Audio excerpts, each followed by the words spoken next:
আজকে তোমাদের আমার বার্থডে ব্লগ দেখাবো যেদিন আমি পিরামিড দেখতে গেছিলাম। Hello guys, welcome back to my channel. যারা আমার চ্যানেলে নতুন, hello, it's Rika from ডার্লিয়াস beauty.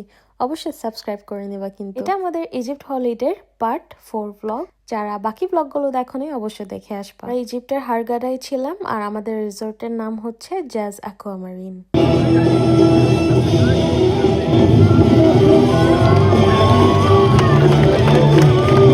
আমরা তাড়াতাড়ি ডিনার করে ফেলছিলাম যেহেতু আমাদের মিডনাইটে বাস সোজা কায়রোতে যাওয়ার জন্য হারগাডা থেকে। এখন বাজে হচ্ছে রাত 12টা। আমরা রিসেপশনের দিকে যাচ্ছি বিকজ কোথায় যাচ্ছিলাম আমরা তোমার বার্থডে উপলক্ষে পিরামিড দেখতে যাচ্ছি। আমাদের বাস হচ্ছে 12:30টায় আর যেতে 5-6 ঘন্টা লাগবে আর আমরা ফিরবো হচ্ছে রাত 10টায়। প্লেনে যাওয়ার অপশন ছিল বাট প্লেনে না গিয়ে আমরা ডিসাইড করছি বাসে যাব। আর এটা জাস্ট কমফি একটা কাপড় পরে ফেলছি বাট ব্যাগের মধ্যে ওখানে গিয়ে পরার জন্য কাপড় নিয়েছি। বাস চলে আসছে আর হোটেল থেকে ব্রেকফাস্ট দিচ্ছে অলরেডি। আমাদের পিক করার পরে আশেপাশে কয়েকটা রিসোর্ট থেকে মানুষ পিক করছিল অ্যান্ড আমরা এটা বুকিং দিছিলাম আমাদের রিসোর্টের মধ্যেই। আসলে অপশনগুলো ছিল বুক দেওয়ার আর আমরা আমার বার্থডের জন্যই এই ডেটটা পিক করছি। প্রায় 3.5 ঘন্টা পরে আমরা স্টপ হয়েছি, ফ্রেশ হলাম, একটু খাওয়া দাওয়া করলাম, হাঁটাচলা করলাম, তারপর আবার রওনা দিছি। অ্যান্ড দেখো কি সুন্দর সানরাইজ হচ্ছিল। আমি লিটারালি মোস্ট অফ দ্য টাইমে ঘুমাচ্ছিলাম। একদম আর্লি মর্নিং আমরা পৌঁছাইছিলাম আর প্রথম স্টপে আসলে ট্যুর গাইড আমাদের সবকিছু এক্সপ্লেন করতেছিল, আমাদের বাস নাম্বার কি, আমাদের পুরা টিমের নাম কি, যেহেতু এখানে অনেক মানুষ, অনেক ট্যুর বাস, সো যাতে কনফিউজ না হয়ে যায়। এই স্টপে আমরা বেশিক্ষণ ছিলাম না, জাস্ট দূর থেকে পিরামিড কেমন লাগে ওটাই দেখাচ্ছিল। আর ওই দিন অসম্ভব গরম ছিল, ট্রাস্ট মি। বাট আমাদের ট্যুর গাইডটা অনেক ভালো ছিল, খুব সুন্দর করে সবকিছু এক্সপ্লেন করতেছিল। উনি খুব প্যাশনের সাথে এক্সপ্লেন করতেছে টু বি অনেস্ট, বিকজ উনি এগুলা নিয়ে পড়ালেখা করছে আর ওনার এগুলোর প্রতি যে ফ্যাসিনেশন আছে আলাদা, এটাই বোঝা যাচ্ছিল। এনজয় করতেছো বার্থডে কেউ? হ্যাঁ, এনজয় করতেছি। বাট আই থিঙ্ক পিরামিড দূরের থেকে সুন্দর বেশি কাছের থেকে, কারণ কাছে ছবি টবি তুললে বা বোঝা যায় না, বোঝাই না। বাট এক একটা ব্লক কিন্তু অনেক বড়। এই যে মানুষটা বসছে এই তুলনায় একটা ব্লক মানে এরকমই। অনেক গরম। ওই যে ওখানে দেখো পিরামিড দেখা যাচ্ছে আরেকটা। এখানে বলছে ওরা ইজিপ্টে 100 কতটা টোটাল পিরামিড আছে। আই থিঙ্ক এখানে 3টা নাকি 4টা। In ancient Egyptian, it means the living image of Amun-Ra in ancient Egyptian. Okay, well, guys, underneath these houses, still having the remains of the city of Memphis. The city of Memphis, this ancient.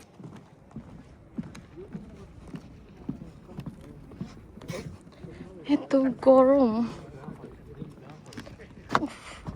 Of the Sphinx, it was broken while having this campaign on this whole area interrupting each other. That's why we think that they were.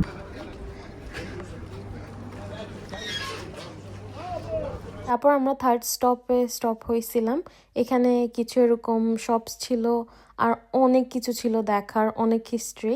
আমি বলবো অবশ্যই comfortable জুতা পরে আসবা। Luckily আমি trainers পরে আসছিলাম।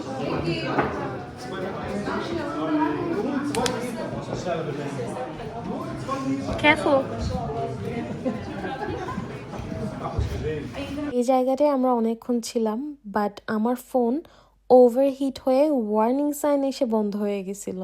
যদিও বা অনেকক্ষণ ব্যাগের মধ্যে ছিল বাট তারপরও আমার ফোনটা ওভারহিট হচ্ছিল। তারপর আমরা গাড়ির দিকে রওনা দিছি। এখান থেকে আমরা যাচ্ছি লাঞ্চ করতে। আমাদের প্যাকেজে এই লাঞ্চ ডিলটা ইনক্লুডেড ছিল, যদিও বা ড্রিঙ্কস হলে এক্সট্রা কিনতে হচ্ছিল। আমরা জানতাম না আসলে আমাদের এত ভালো একটা রেস্টুরেন্টে নিয়ে আসবে, যেহেতু এই টাইপের ইনক্লুডেড রেস্টুরেন্টগুলো তেমন একটা ভালো হয় না। বেশি কিছু এক্সপেক্ট করি নাই বাট এটা খুবই মানে হাই কোয়ালিটির ফুড ছিল, খুবই টেস্টি ছিল। আর আমাদের সাথে তো অলরেডি পানির বোতল টোতলও ছিল। আর আমার ঘেমে এত খারাপ অবস্থা, আমি জানি না আমার মেকআপ কিভাবে সার্ভাইভ করছে। ওখান থেকে চলে যাচ্ছি ইজিপ্টের বিগেস্ট নিউ মিউজিয়ামে, যেটার টিকিটও ইনক্লুডেড ছিল আর এখানে অনেক হাই সিকিউরিটি ছিল। আর একটা গুড থিং হচ্ছে এসব মিউজিয়ামে ট্যুর গাইড নিয়ে আসলে স্পেশালি যে প্যাশনেট এগুলা নিয়ে অনেক কিছু জানার থাকে, অনেক কিছু জানা যায় আসলে। In his attempt to have his complete pyramid, he made 3 pyramids for himself using about 3,700,000 blocks of stone. Okay, and তারপর মিউজিয়ামে ঢুকেই এরকম হেডসেট টাইপের একটা মেশিন আমরা পড়ছিলাম কানে। তো এখানে অনেক অনেক মানুষ প্লাস অনেক অনেক ট্যুর গাইড টিম ছিল যারা ওদের টিমকে এক্সপ্লেন করতেছিল, সো যাতে দূরে থেকেও ওনার কথা যাতে আমরা মন দিয়ে শুনতে পারি, বুঝতে পারি।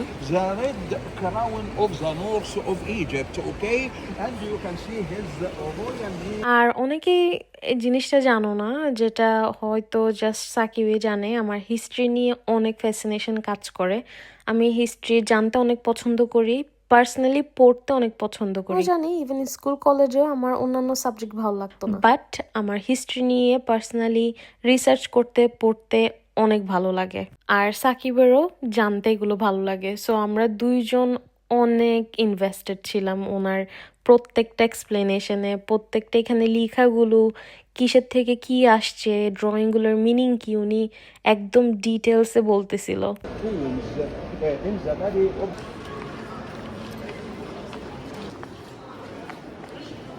Okay, guys, now you can see well.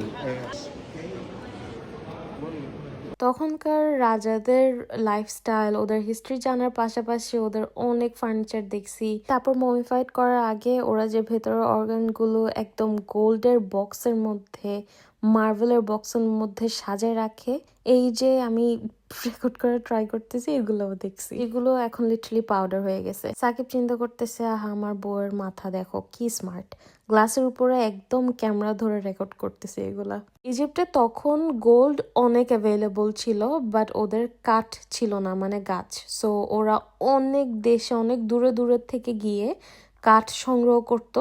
So ওদের মোস্ট অফ দ্য মানে ফার্নিচার ছিল একদম pure wood and gold. Basically তখন কাঠ অনেক এক্সপেন্সিভ ছিল ওদের জন্য, একটা লাইক গোল্ডের, প্রায় গোল্ডের সমান। আর এগুলো কি জানো, এমন একটা queen or king I don't know এরকম পুতুল বানাইছিল, এটা চিন্তা করে যে সবাই একদিন অ্যালাইভ হবে, সবগুলো অ্যালাইভ হয়ে যাওয়ার পরে ওরা ওর জন্য ফাইট করবে। একটা জিনিস বুঝতে পারছি যে তখনকার ইজিপশিয়ান মানে কিংরা, ইভেন নর্মাল মানুষরাও খুবই ব্ল্যাক ম্যাজিক বলো, দেন অনেক কিছু অন্ধবিশ্বাসী ছিল, অনেক কিছু বিশ্বাস করতো যেটা আসলে শুনলে অনেক অবাক লাগে। এখানে অনেক ক্রকোডাইল আছে, বাচ্চা ক্রকোডাইল থেকে শুরু করে এরকম বড় ক্রকোডাইল, এক একটা 2000 থেকে 2500 বছর পুরানো। ওরা তখন ক্রকোডাইলকে নিজেদের প্রোটেক্টর মনে করতো, ওরা টেম্পেলে গ্রো করতো। ওদের ক্রকোডাইলগুলো মারা যাওয়ার পরে ওরা ওদের ভেতরের অর্গানগুলো বের করে এরকম মামিফাইড করতো। Okay, yeah, a mask. Through the mask, the car of the deceased recognized his body. Okay, they used a lot of amulets, different kinds of amulets.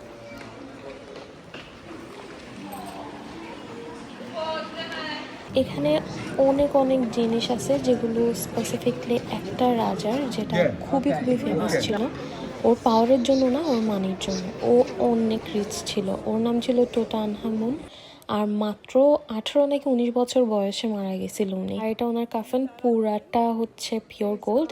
এটা খুবই ইন্টারেস্টিং, এখানে অনেকগুলো বক্স আছে, দেখো 7টা নাকি 8টা, একটার ভেতরে একটা, একটার ভেতরে একটা, পিওর গোল্ড একদম। আর এখানের মধ্যে ছিল ওনার অনেক জিনিসপত্র, জুয়েলারি, প্লাস এটা দেখো এখানের মধ্যে ছিল ওনার অর্গান, যেটা পিওর মার্বেল দিয়ে বানানো। আর এটা কি দিয়ে কাভার ছিল জানো, পিওর গোল্ডের একটা বক্স দিয়ে, যেটা আমি তোমাদের দেখাচ্ছি, যেটার চারপাশে এরকম 4টা মেয়ে দাঁড় করানো, আর ওইগুলো বেসিক্যালি এঞ্জেল, ওনার এগুলো প্রোটেক্ট করতেছে, উনি কখনো আবার ফিরে আসলে যাতে প্রবলেম না হয়, সামথিং লাইক দ্যাট। মাত্র 8 নাকি 9 বছর বয়সে রাজা হয়েছিল। অ্যান্ড অনেকেই বলতেছিল ওনার পায়ের ইনফেকশনের কারণে, অনেকে বলতেছিল ওনার ফ্যামিলি থেকেই ওনাকে মেরে ফেলা হয়েছিল, বাট ওনার এইসব জিনিস একদম পিওর গোল্ড। এটা ছিল ওনার চেয়ার, যেখানে ওনার বউ আর ওনার একটা এরকম ছবি আঁকা আছে। তারপর আমরা একটা বোট সেকশনে গেছি, যেখানে ওদের 2টা বোট ছিল। একটা সব থেকে বড়, যেটা 4,500 বছর পুরানো, 450 ফিট লম্বা। এটা ব্যারিড ছিল হচ্ছে পিরামিডের পাশেই, যতটুকু মনে আছে। আর এটা ডিসকভার করছে 1954 সালে। কেমন লাগছে তোমার মিউজিয়াম? হ্যাঁ, অনেক ভালো লাগছে। ইন্টারেস্টিং ছিল, অনেক অনেক টায়ারিং, যেহেতু আমরা পিরামিড থেকে এখানে আসছি, বাট অনেক ইন্টারেস্টিং একটা জায়গা। তারপর আমরা সন্ধ্যার দিকে রওনা দিছি। পৌঁছাতে পৌঁছাতে রাত 12টার পরে হয়ে গেছিল, যার কারণে অনেকে আমাকে নিয়ে স্টোরি দিচ্ছিল, আমার বার্থডে উইশ করতেছিল।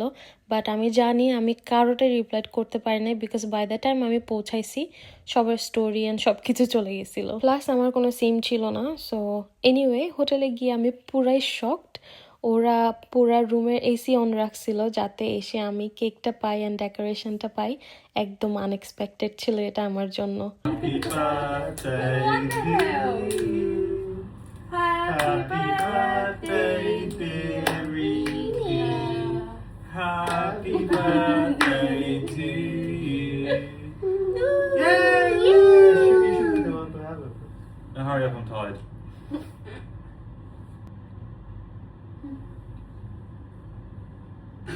You thought she was going to feed you? Yeah.